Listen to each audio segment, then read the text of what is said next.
मुबारक देती हूँ इसकी बहुत बहुत।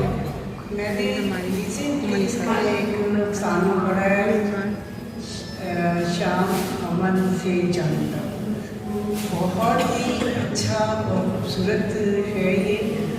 लेकिन मैंने एक चीज़ बड़ी नोट की है उसमें कि ये सिर्फ लिखारी ही नहीं, ये लिखारी भी अच्छी है और एक दिलेर और बहादुर खातून भी है।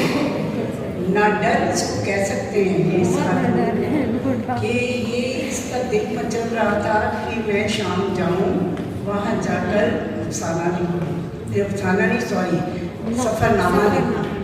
लेकिन जब ये उधर तो मर्द हजरात भी इस ज़माने में नहीं जा सकते थे, कुछ ममानत थी, ये बस समझ इसकी समझ से बाहर था कि मैं क्या करूँ।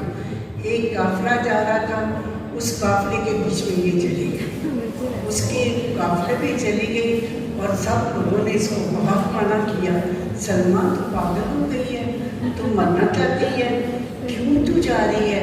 कहती है बस नहीं मरना है तो बस एक बार मर भी जाऊँगी, कोई बात नहीं, शाम मैंने जाना चाहूँगी। खैर वहाँ पहुँच गए, काफिले को भी बुलाए ताक रखा और ये जराब शाम के शहर दमिश्क में चली गई। वहाँ के म्यूज़ियम, वहाँ के बागात और वहाँ की सैरें करती रही, हिस्ट्री देखती रही। कोई ऐसी मज़ार नहीं थी जहाँ पे ये ना गई और इसने हाज़िरी ना दी। ये एक बड़ी ही फ़कीर किस्म की खातून भी है, बड़ी लविंग और बड़ी मोहब्बत करने वाली है। खैर ये इसने इस तरह कुछ वहाँ किया, देखती रही, मैं सफ़रनामा पढ़ती रही तो मुझे पुराना एक वाक़या याद आ गया। मुझे वाक़या ये याद आया कि मेरा बेटा जो था रज़ा रूमी, वो असिस्टेंट कमिश्नर जब बना तो उसकी पोस्टिंग गिलगित में हो गई। उनजा वो जा रहा था, बस के ज़रिए वो गया, 18 घंटे का वो सफ़र था।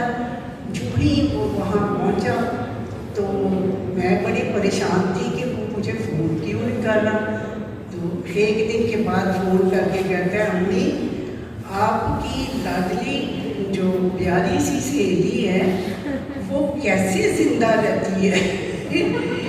मेरी तो कमर दौड़ी हो गई है 2 दिन से, मैं तो बिस्तर से नहीं उठ सका।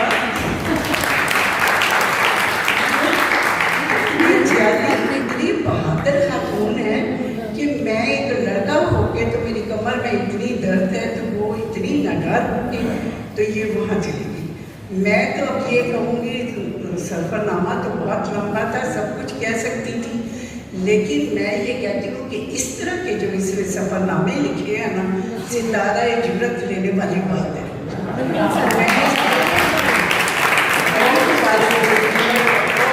मेरी बड़ी प्यारी सहेली भी है और अच्छी भी है और मैं बहुत खुश हूँ। मैं कहती हूँ इसी तरह इसको एहसास मिलते रहे, इसी तरह अवार्ड मिलते रहे, हम लोग इसी तरह इकट्ठे होते रहे। शुक्रिया।